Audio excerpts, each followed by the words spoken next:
What is all this? This you? No, no. Oh, it's Tim's? No, that's not mine. We are 48 seconds away from beginning. Grab your coffee, everybody. Tim is ready to go. Sign in if you'd like. Yes. We have the QR code here up and ready. Banks, are you any good at doing the QR code thing? I am. I struggle sometimes. Code again? I don't know. Is that just I'm dyslexic? Ladies and gentlemen, welcome to 1 Million Cups. I'm here with Harry Spate. And I am here with Banks Helfrich, Farmer Banks, aka the Star, who is everywhere, always everywhere, omnipresent. Ubiquitous, yes. Oh, ubiquitous. Those are big words, man. Yeah. I thought omnipresent was good. I was just trying to up you a little bit, you know? Yeah, thank you.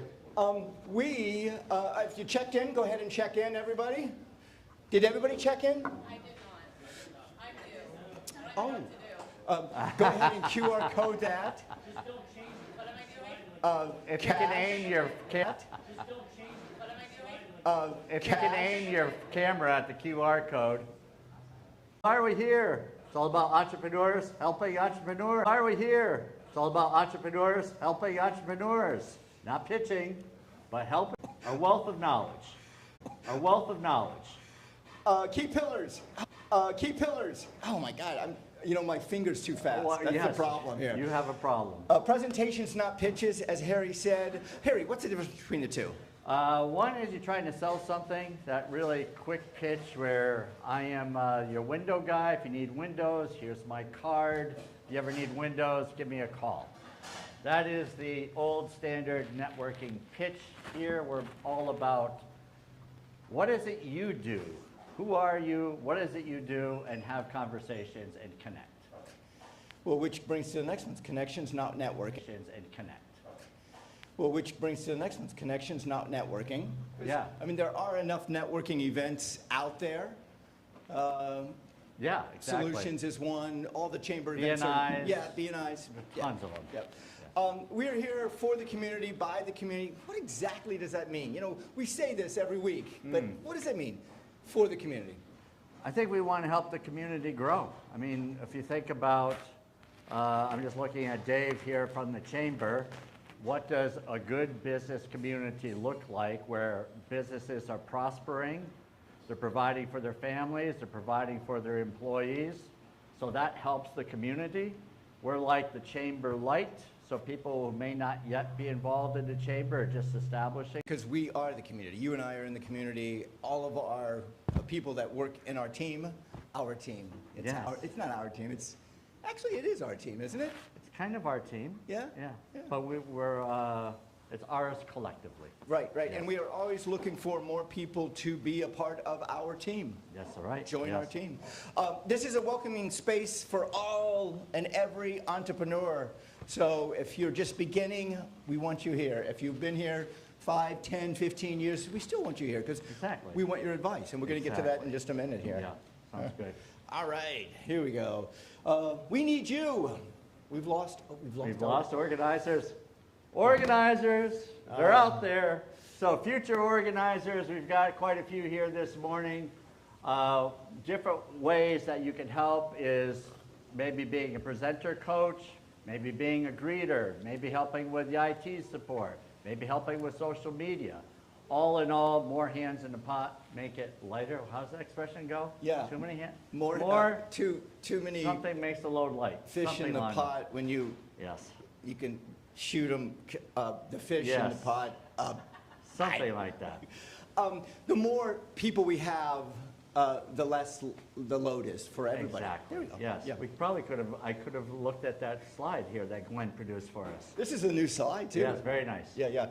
We need AV help. There you go. 2, 3, 4, 5. We got 5 or 6 of us here Yeah. today. All right. Crowd's going wild.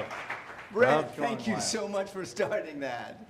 First timers, Cash, I know you're take care of like. We install screen room units. So it's raining, if your screen room is filling with water, and if you want to clean with your garden hose, you got it. Oh, really? Hey.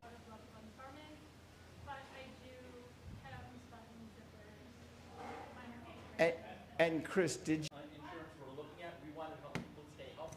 So what we use is bioresonance frequency technology to help optimize your health. Perfect. Welcome, Simon. Anybody else that we're missing? No. Oh, hey, there you are. Yes, Amanda. Hello, everybody. I'm Amanda, and I'm 50. All right, crowd's going wild. Yeah, welcome. Yeah, welcome. Well, Steve Cash, because you can Well, we've got slides. You want to just, do the slides. yeah, we can move this along. Another style of presentation, I'm not sure if it's there, but it's, Conversational. Yeah. Did we miss one? I think we I missed think one. we missed about 10, but that's Oh, all. No one's counting. I No, was- I'm just kidding. We're good. We're Yeah, good? We're ready yeah. for Tim? I think we're ready for Tim. Tim! Tim Clifford, ladies and gentlemen. Tim is a certified financial planner, a founder of Core Wealth Consultants. He is passionate about helping people make good decisions about finance. And today's Tim is going to share something new about his business, and so we all can listen in and hear you. what is the plan. So we'll Thank talk to you soon. Or talk to you soon. Okay, We'll hand thank over you the very much, stage. Harry. Clap for Tim, everybody. Good And morning, Harry is out of here. So good morning, everyone. I'm Tim Clifford. I'm a financial advisor over in Winter Garden. I've been in the business for a long time. I've been down here for about 12 years. And as AI rolled out, I realized there was a very, very big problem when it comes to utilizing AI and a financial advisor. So over the last 8 months, I've been working on a tool that can connect those two. And what I want to do, though, before I get into the actual what it is, I want to spend just a minute identifying the problem, and I want you guys to help me with that. So the first question that I want to ask is, how many of you have used AI in some way to make a financial decision or get input from a financial decision, whether that's helping you with insurance, helping you with financial decision? Okay, few hands, not as many as I would have expected. I'm surprised. So not very many of you are using AI in a tool of kind of getting input, et cetera. So then the second question is, how many of you have cross-checked AI? So when AI asks, you know, like they answer the question, you use it, and then you check it against the other AI, right? Okay, here's the third question.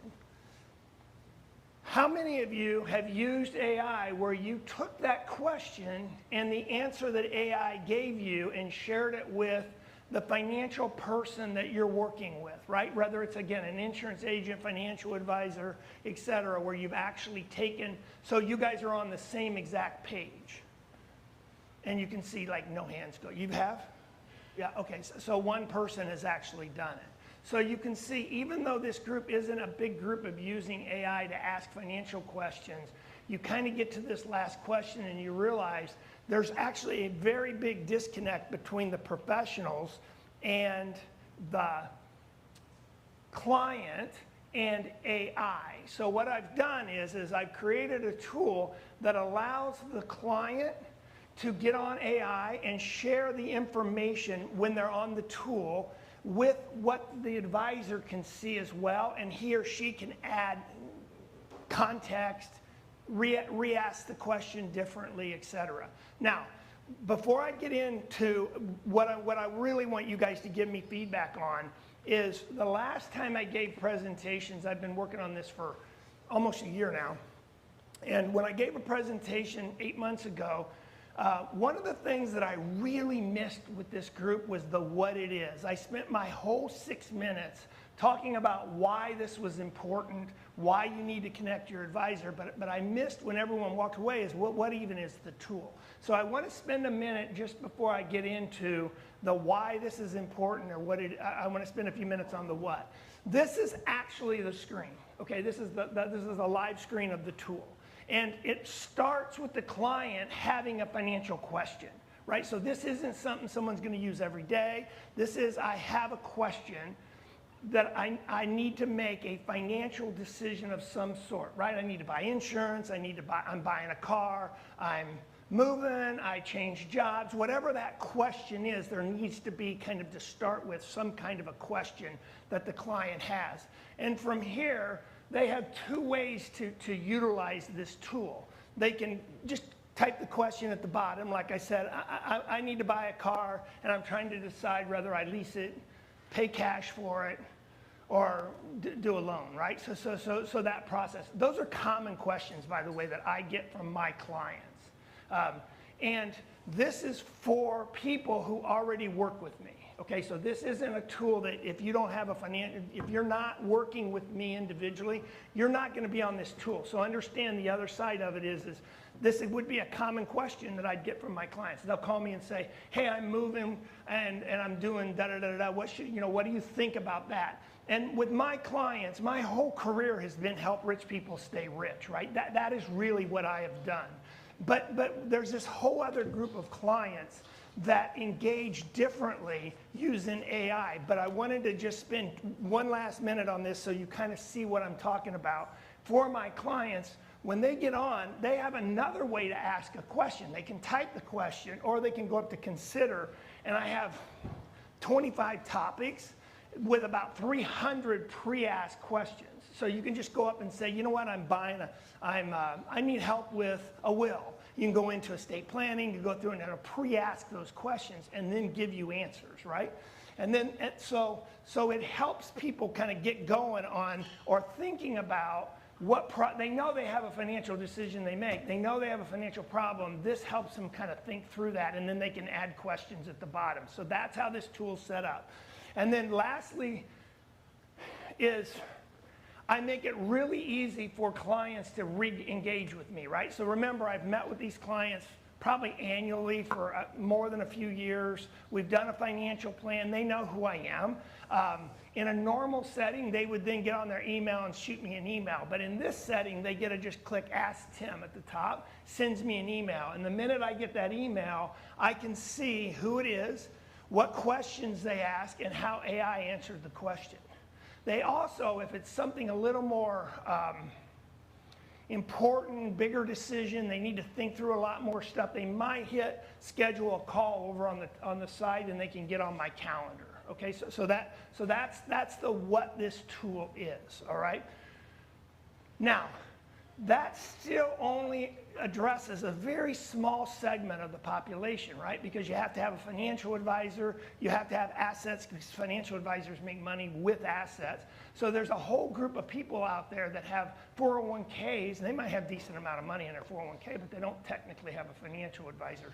So the idea that I want to run past you guys is, now that I've kind of taken you through the way it works with clients, which it works good with those clients that I use that use AI, what I'm curious about is could I take this idea and share it with small businesses and make it more like a membership, like an Aflac insurance agent, where a small business has 20 employees and they offer it to those employees as a tool for those employees to get financial advice from a live person, not from some 1-800 number or from the internet, but actually utilize AI with a live person. And kind of the main thrust of those meetings, what I would focus on, and I have done that, so as people kind of are in their stages of stabilize, strengthen, build. Most of my clients are in this build phase, right? But there's an enormous number of people that are in how do they stabilize their finances, and then how do they strengthen their finances. And where that starts is with those two questions, kind of where are you at right now? And then where do you want to be? That's really the kind of core of what I'm thinking. But again, I don't want to overemphasize the AI tool. It's just a window into engaging in the conversations that you need when it comes to making financial decisions, and it's just a part of the whole client experience, because it would include kind of the financial plan that would be face-to-face or Zoom, it would include the AI tool, and then it would include myself as an idea. So I'll stop there and see what you guys think. Tim, everybody. So, Cash, what have you ever been to one of these 1 Million Cups? No. So what happens now is we open it up to you all to have any questions, comments, helping him out with his ask. And the ask is, does the membership have value? Right, that's kind of one of them, right? That's totally, yeah. Yeah, and you want to go into small businesses too. Exactly. Small That's businesses. exactly what it is. Does this idea have legs in a totally different format than what it's being used at today? Right, right. So we open up to you now to ask questions. Simon, you understand what's going on? All right, perfect, yeah. What's the price of the membership? Is it free, or what are you charging for that? I'm still working on price, but it's probably going to be in that $200 to $300 a year price, right? Okay. I mean, it can't get much higher than that because you're not actually doing their investing. You're really helping them with one part of a financial decision. So I think it's going to be in that. I think it's $200-300. What do you think of that number? Is that too high or too low? I think it depends on what you're going to offer, because I grew up in this space, so I actually ran our innovation lab for our insurance company before I left the corporate world. Okay.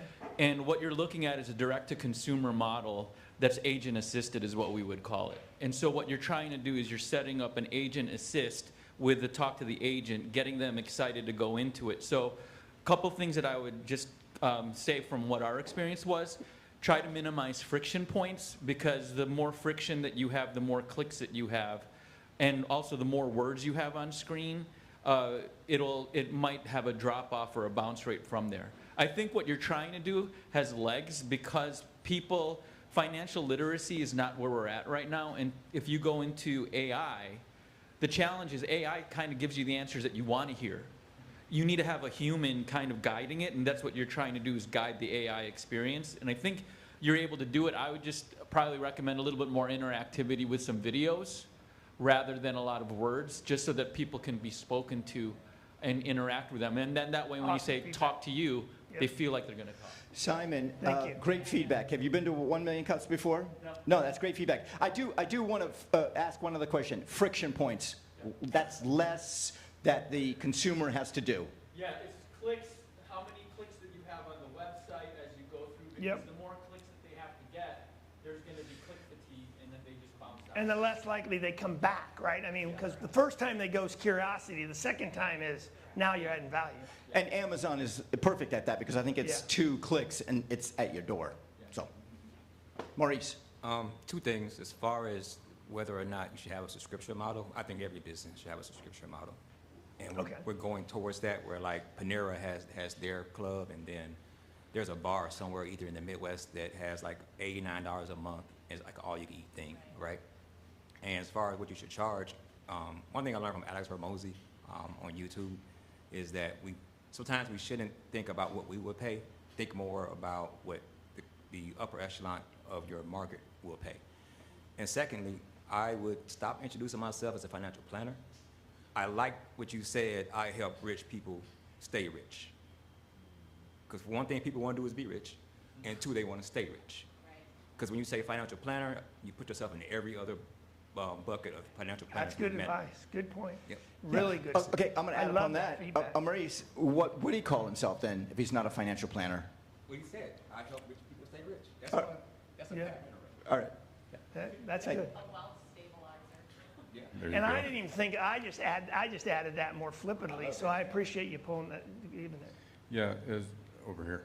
As far as the pricing is concerned, you're dealing with a lot of people at a lot of different levels. So a tiered pricing scenario might be the way to go, as far as getting the person who's initially Yeah. looking to find the information Good for investors or whatever, and they're just starting out. You put them on a lower rate, because they, once they see the value in it, and then they step up to the next level, then they can as they're making more money, they can spend more money. Oh, good idea. So kind of the three things, right? And they always pick the middle, to your Right, point, right? right. Yeah, that's good advice too. There's one other pricing thing that you may want to consider.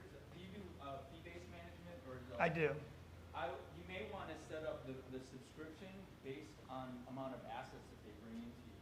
Because since you're getting paid on the back end of the fee base, this becomes a way for you to almost have your service hands off by having this also be your service. So let me just explain something real quick, because it's important, because I want your feedback on it. I'm thinking that the two are different, because I have like a fee-based business, and that works, right? So that someone gives you.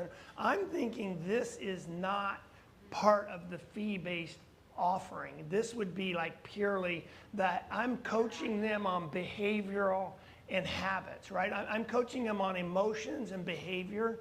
That's a big deal, right? How do you get your significant other on the same page as an example? When you're in stabilize, or think of the world as 3 steps, right? So stabilize, strength, growth. This group is stabilize or strength. Dave Ramsey is like the king of stabilize.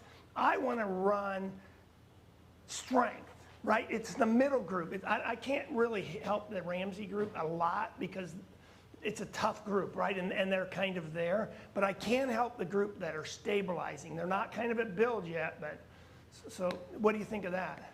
I think it goes back again to the 3 options that you offer. You could have a couple of the options be completely separate from it, but then throw in maybe A fee base.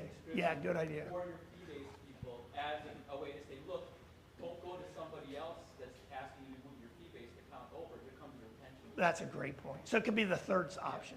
Yeah.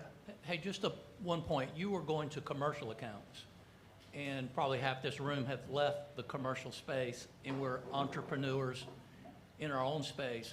So maybe it's a watered-down membership for an individual versus a commercial account. That way, there's a lot of thirst for financial advisement questions that you've pre-populated, just to have access to that without actually going to AI and doing it manually, because you got a nice package that you can market it to individuals as well. So I'm just Yeah, good adding point. that to it. And I've thought about that, so it's a good point, because there is a big group. And maybe that, as I do my work on it, might be the group that you roll it out to. So, any other? I would say one thing that caught my attention is the way that it's marketed and talked about, and maybe on your page and stuff, when you share it with people, it's different. A lot of people who go to an AI for financial stuff, they're trying to get answers really fast. And so the idea of having someone there, do you already have a team or someone who's frankly available 24/7 at the computer watching for these people, typing and asking these questions, giving them feedback, being present? Or do you upfront tell them, hey, like, we'll look at this when we can and we'll get back to you, but expect there could be a delay? Because I can see that being a friction point with a client who is up at 9 o'clock and, oh, you know what, we just decided we really need this thing finally. I'm going to go ask, your AI, and there's questions, but there's no one there to actually give the feedback, and they're like, what am I paying for? I can't tell you how much I appreciate that question, and I want to kind of give 1 Million Cup a kudos, because the last time I gave this presentation, it was not very good. When I got done, I was like, I missed a bunch of pieces of it. So those of you who are kind of thinking about doing one, I want you to really think about it, because it gives you something to think about. And one of the things that came up was what you just discussed. And from that point, I did a bunch of testing. So again, I grew up in corporate as well, so I'm used to all the processes and stuff. And I even went to betatesting.com. I don't know how many of you have seen that, but you can get paid $30 to do a 30-minute presentation. So I went and got 50 people just to beta test. When I did this presentation the last time, it looked totally different, like night and day. And one of the things that happened in there in my beta testing was how are you going to answer that question for the people that want to actually be there? And what it ended up coming back to was, to do that, you end up having to build a bunch of pieces into a group of people who are real focused on time, right? And so I took my step back and said, okay, that's not going to work because the screen gets too busy, and it almost feels like, because one of the tests when we were doing it was it felt almost like we were spying on them, right? And so there was a bunch of feedback from them, and they said, I don't like that feedback. To kind of control the Big Brother model. I don't know if that works or not, but that's a long answer to what we did. No, that sounds good, honestly. I like that model. So I just had a situation last week where I went on to ChatGPT because I was just looking for a quick investment, right? So I was asking, like, what is something that I can just invest in right now? And it gave it to me, and it gave me like a top 10. And I went ahead and I did a little quick research, And then I went on to Webull. And the only reason I didn't buy it is because it was after 5 o'clock, right? And they go with the Wall Street hours. So if I go on here, am I going to, you know, whether it's like a 401k or whatever the products are that you have, if I ask AI certain questions and it gives me the answers that I want, am I able then to click on somewhere and move forward even without you? The answer is you can't click, but definitely move on without me. So you could get in here, ask a bunch of questions, and then just get off. The nice thing is an hour after you get off, you get an email that summarizes what was just said, and then you'll get another email in 7 days that'll say, did you get your question answered? If you didn't, click this button and call Tim or email Tim or go through a process. So that's the answer. The third thing is it's definitely not designed for what you just talked about, okay? It's more that, again, it goes back to that I'm making a bigger financial decision, not what stock should I buy or what investment should I make, right? It's more I'm buying a house. So what are the pieces that I got to go through? That's not typically I need something this minute. I need it in the next 3 or 4 days. So that's more how it's designed. Hi. So. My name is Shauna. I'm over here to your right. Hello. Hi. Thank you. Thank you for your presentation. I am a human performance consultant in corporate America. And I am currently working a lot with AI, and one of the biggest challenges that we are consistently seeing right now in human performance is the total reliance on AI for all of the thinking and doing of the human. So what I would encourage you to maybe consider as a paradigm based on that is to market this and position it not as artificial or not as artificial intelligence, but as augmented intelligence. So maybe market it as preparing for a conversation with your financial advisor. Good and have advice. The AI help the person to prepare for the conversation with the human. So it's less about having the person on call 24/7, but helping people, because you can program your AI, right, your agent, as this gentleman said, to respond based on certain information that you input. So then you can guide a person through how to prepare for those interactions with those professionals, rather than relying on a generic ChatGPT that's just going to pull from whatever's on the web or whatever they've put into it. You can eliminate all that bias and guide them through an actual productive conversation. Yeah, that's good feedback. I just want, before you do, I want to kind of build on this. Anyone that's a professional in here, and what again, this is one of those like passion projects where I've spent too much time on for a year. One of the things I did was I went to an AI convention down in Miami, and this caused me to change directions 100%.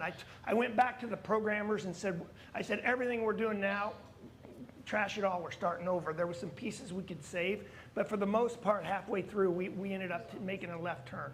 And what I did, so to professionals like yourself who's giving people advice, I went with another couple, and we spent 2 days, and there was 10,000 people there. It was at the thing, so they had a bunch of these booths, right? So I'm telling the story real fast so you get through it, but and the way it was set up was they had government in one section and industry and manufacturing in another, et cetera, right? Well, one section was professional, so it was lawyers, financial advisors, CPAs, consultants, and of all kinds, right? And they had all sizes in there, right?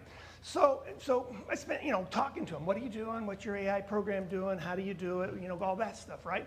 And the second night, went to dinner with the other couple, and I said, okay, I don't want either of you guys just to plan your answer. I want to hear what was the number one problem that you heard that everyone was trying to solve. And they answered it different, but the answer was this. Every single one of them were trying to solve, how do I stay connected to my clients between meetings? That was it. That was the, and though that sounds ridiculously simple, I can tell you doctors, lawyers, and CPAs, that's always been a problem. AI has just exaggerated it, right? So that's not a new problem. It's a problem that's now exaggerated. So when I built this, I went back and said, wait a second. I'm building this for the answer, which was the first version of this. I was trying to give people the best answer possible and give them kind of go through a process. And I realized it's not about the answer, it's the question. As the financial advisor, all I need, if you're my client, I don't care about the answer. I mean it sincerely. It's ChatGPT 5.2. It's going to give an okay answer, okay? What I want to hear is the question. And then I can decide if I want to engage, and that question keeps me connected to my client. It's those little baby relationship conversations. And that's the way this is all built. It's all built on how do I stay connected. I think where you're going to encounter the majority of your problems is that the population's not educated in the questions that they actually need to ask. So the value that you're actually providing is providing the actual question that they're intending to ask through the question that they're actually asking. And so a good example would be like, should I buy a house through a mortgage? And would that mortgage be deductible? Well, the mortgage is going to be deductible because it's in the process of purchasing a house, but the deductibility of the interest on the mortgage is going to be based on the itemized deduction or the standard deduction. So you have to figure out whether you itemize or not to figure out whether the mortgage interest is actually going to be deductible on the 1040. And like that level of detail is what you can provide somebody that I don't know another person in this room is going to understand that level of detail. And AI is going to provide the correct answer without the proper intention. And that is going to be consistent, and that's what you're solving. I think you're way underpriced on this. I also don't think this needs to be provided to everybody, and I know that's not a popular opinion. People are going to get $3,000, $4,000 a year out of your product. If they're paying $300, you're not going to have the time to actually spend on providing the proper question. So I'd price it up, and then once again, rich people choose to stay rich because they hire people that help them stay rich. Poor people will underinvest in items where they could become rich because they think that they don't have the money to invest in themselves. Yeah, oh, that's awesome feedback. I appreciate that. Okay, That so was great. how much, Nathan? How much?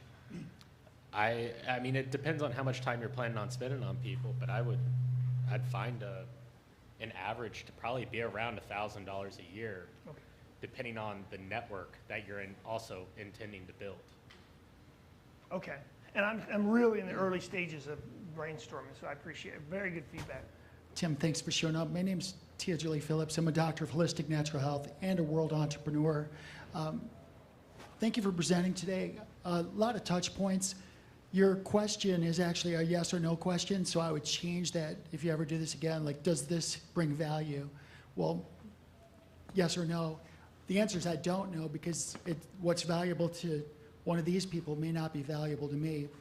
Personally, if somebody's still working after 35 years old, they're not going to advise my.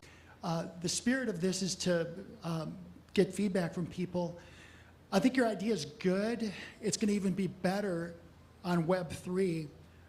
The technology is not quite here because AI is going to burp up. It's going to burp up confidence in what you're thinking currently, because it's not built on logic at all. It's not intelligent at all. It's predictive. So it's going to take a string of text using a large language model that's the aggregation of everything in the universe that it can perceive and reach and touch. Even this recent newscast, if you're asking what 10 investments should I make now, it's not thinking it through. It's not analyzing what you need. Do you need cash flow? What do you need? It's not analyzing that. It's giving you a predictive response based on a large language model. What you're putting together is probably best suited for what's called a hash sphere. It's here now. You can do a hash sphere, and instead of a membership, you get paid micropayments. So people that touch your information will pay you a micropayment instead of a dedicated, like, I'm going to pay a subscription, because a small business is not going to pay $300.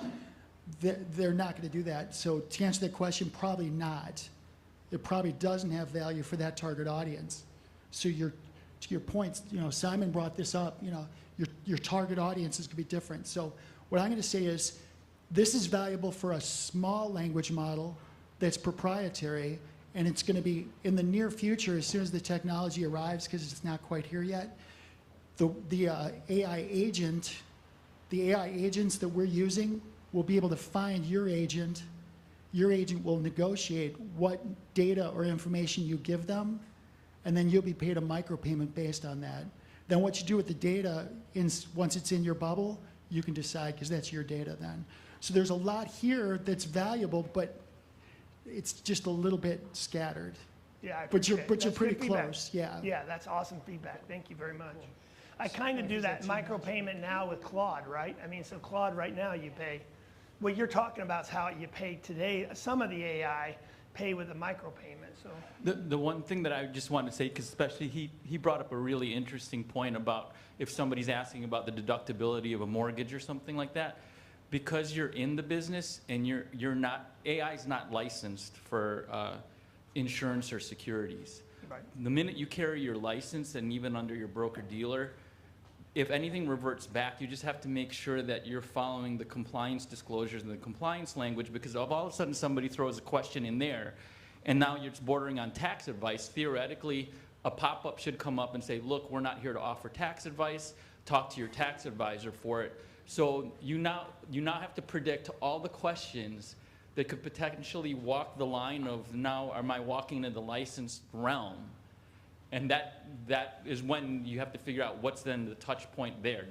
Do they send you the email? Do you automatically bring them into that? Because when his question was if somebody calls at night, you could do a chat bot or a AI voice for an in-service phone call, but then you have to think about all the different questions, put all the answers in, and then make sure whatever compliance departments that you're working with approve that, because you wouldn't want to get in trouble for it. Right. Yeah. And I spent, that's Yeah. why it took a year. Yeah. I've gotten in some really fun conversations with some of my friends in the financial services business. And that's the first place they go, the first time you call compliance. I have actually addressed all that. And I mean, like I could go into literally like the prompt is 25 pages, single prompt, right? So it won't answer. And the other thing, for those of you who don't have a financial advisor, there's two kinds of advice. There's informal advice and formal advice. People who are rich are used to paying for advice. That's formal advice. If you talk to me at a cookout and say, hey, Tim, what do you think about this? I'll flip something out to you just to keep the conversation going. That's informal advice. It's not formal.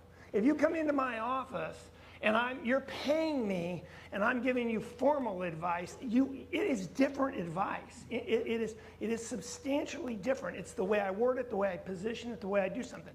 This is the very only tool. In fact, I got into an argument with my compliance department because they said, well, you're kind of doing something that's similar. And I said, no, not similar. I said, I can't find a single other advisor out there, because I sent every AI agent I had out there to go find an RIA that was using the advice. What's happening in the financial services world is AI is taking over helping the advisors, right? What's happening in the real estate world is AI is taking over helping the real estate agents. What's not happening is AI connecting it to the agent.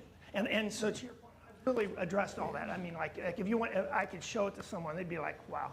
Yeah, Tim, I'm sorry. I'm going to piggyback because this is pure gold. What Simon said, that's gold. But I want to share with you that I asked AI a couple of years ago when it first came out to do a present value, determine the present value of an annuity for so-and-so. I gave it all the parameters, deprecation, and I tried 7 different AI systems over a year ago.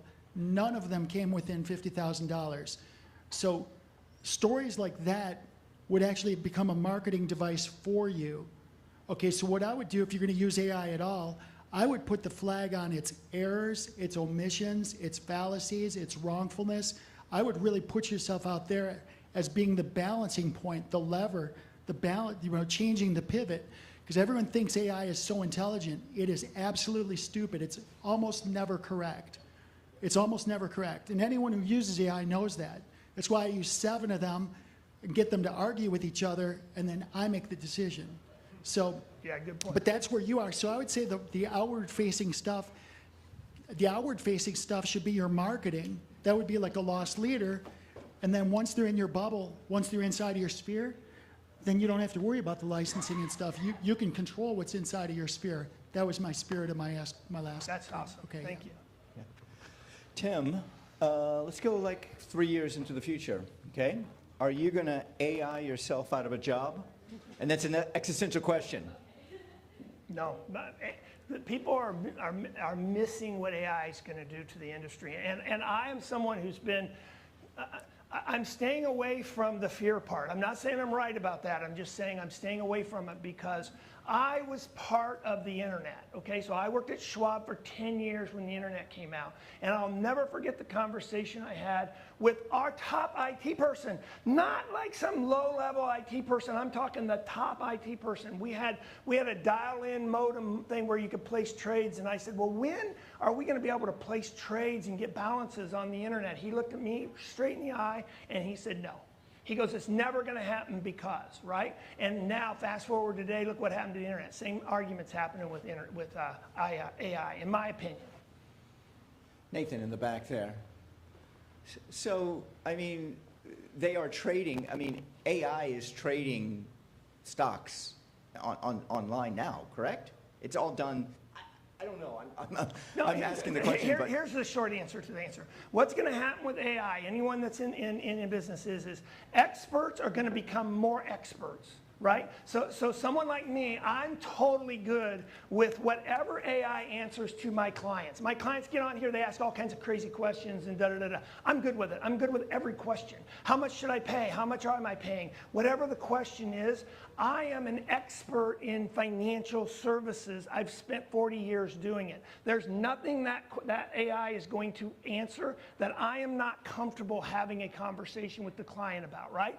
That is not true with the 3-year person. I'm not saying there shouldn't be a 3-year person. I'm just saying that person hasn't gone through that experience and knowledge. So that's going to give me a substantial up to the person who's newer, because there's AI is going to say that it's going to cause any kind of anxiety in my world.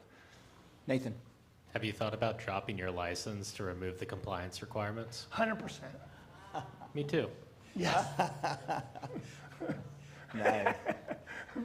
Nice. Any other questions, comments from anybody? Oh, right here. Maurice. Just one last thing on artificial intelligence thing is that it's never going to beat human intelligence. No different than artificial meat doesn't beat real meat. And so all it does is it augments what we do. And so that's something just I want to throw out there. Yeah, good. So we're going to lose the human intelligence? No, We're never going to lose the human intelligence. So you want kind of like a cyborg kind of mix, human and AI together. Now, here's the best visual that I have. If you go back 10 years and you go into a family office setting, right? So someone that manages really high net worth individuals. The way those family offices serve those individuals is there's usually one person that is doing the annual meetings that knows everything. You don't see that person very often. It's not that different than a doctor's model, right? You don't see the surgeons, you see the nurses, then you see the I'm not sure what they call, but the next level. And then when you actually go do the surgery, you see the surgeon. The same thing's true in the financial services world. If you have a lot of money, you don't see the person at the end until you're at the very end, and you need to have some money, some serious assets to do that, right? So what I'm trying to do is take that model that exists today, and I'm saying, well, what if all those assistants became the AI view, where they could go and ask all their stupid questions, and I think about this, and what about this, and all that kind of stuff. But then that all gets ciphered up too when they sit down with me. I can take their 100 questions and say, here's the thing we're working on right now, and here's the trade-off of that decision. Every financial decision has a trade-off, and my job is to make it clear what the trade-off is. I think what you're showing is how you fill the gaps of AI. So I would highlight TI, which is what I call it, which is the Tim intelligence. And even to ask the advisor, I would market it as access the TI, because then people would take a look at, oh, I'm here with an AI question, but I want the expert that's lived this, and that's really the value that you bring. That's a great question, yeah. TI. Yeah. We'd add an M in there somewhere. So TIM. Any last questions or comments? I have one for you, and this is, as a community, how can we help you? You know, you actually did. What I really needed help with was I needed a group of people that I could just, first of all, be disciplined where I had to put the story together and to tell it in 7 minutes. That was incredibly valuable. And then my first time through, when I gave this presentation, I was like, whoa, that went bad. So it was fun to kind of say, okay, now how do I come back and give this presentation? So just sharing it's valuable and coming to this weekly meeting. And Tim, you were here like 9 months ago, 8 months ago, and you presented. And with presenters, we want you to come back every 6 months and find out where you are. Because what you're going to take away from this presentation, you can work, and then you can come back and go, correct. this is what's worked. The feedback was I got 5 or 6 really good feedback points that I got to take away and think about. So I appreciate you. Well, good. Tim Clifford, everybody. Tim Clifford. All right, I'm gonna go to Cash real quickly. Cash, what'd you think? I feel like I'm walking away with a little bit more information about what you do and how you're able to help the community. Everybody was on point. Yeah, I no, think right. everything everybody had said was going to help you be better. 100%. You know, only smart people come to One Million Cups. Only smart people. When are Steve. you going to present? No, I love it. What's the most successful network in the world right now for customers? Network. Membership. Oh, Prime. Exactly. Prime started with me at $99, individual membership. Later, they went business services, but they started with Prime. That's a great point. Don't perfect it. Get going. Yeah, good point. You will never perfect it. Start it with a beta test, fail fast, and get going. Good. I appreciate it. Awesome. Thank you, Steve. Amanda, what'd you think? I think it's very interesting. Personal opinion for me, I'm a little bit old school and I really miss conversations. So although I do use AI a lot, I think it's more a younger generation thing where that they will get more benefit from that kind of thing that you're offering. For me, I'm still that person that wants to pick up the phone and Yourself, you know, that's hard when this is your baby and you said you've been working on it for a year, but there are multiple applications that I'm already thinking that you could apply. Chris, what about you? What'd you think? I really love that people ask such intelligent questions. I've learned a lot from your presentation. I would like to see it start younger. You initially mentioned keeping the rich rich. If I could go back to being 20 years old and have someone like you in my corner educating, I'd be in a very different position today. And I think that you're missing a huge opportunity there. Yeah, no, I agree with that. And I'll give you one very fast story. In fact, it happened yesterday. I had a Zoom call where I did a financial plan with the son of one of my bigger clients. And they're 30 years old, doing great, really, really good, have a good job. They're kind of getting themselves under control, but they're still in the stabilized financial stage, right? So they have a bunch of debt and have a bunch of stuff.